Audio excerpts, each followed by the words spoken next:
માતા ફૂટપાથ પર ઊંઘતી રહી અને રેખા નામની મહિલા તેના 1.5 વર્ષના બાળકને ઉઠાવીને રફુચક્કર થઈ. રેખાએ આ કાંડ એટલા માટે કર્યો કારણ કે તે આ બાળક પોતાની નિસંતાન દીકરીને આપવા માંગતી હતી. આ ચોંકાવનારી ઘટના રાજસ્થાનના જયપુરની છે.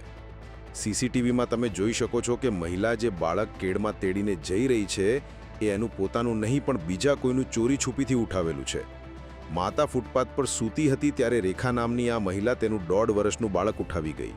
જ્યારે સવારે માં ઉઠી તો તેનું બાળક ગાયબ હતું.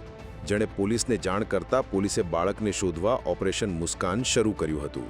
સીસીટીવીની મદદથી માલુમ પડ્યું કે રેખા બાળકને ઉઠાવી ટ્રેનમાં ચડી ગઈ હતી, જેને ભારે શોધખોળ બાદ પોલીસે નાવા રેલવે સ્ટેશન બહારથી ઝડપી પાડી. તપાસમાં એવો પણ ખુલાસો થયો કે રેખાની દીકરી નિસંતાન હોવાથી તેને આપવા માટે તેણે ફૂટપાથ પરથી બાળકની ઉઠાંતરી કરી. ત્યારે જયપુર પોલીસે રેખાની ધરપકડ કરી માત્ર 10 જ કલાકમાં બાળક અને તેની માતાનું પુનઃ મિલન કરાવી આપ્યું હતું.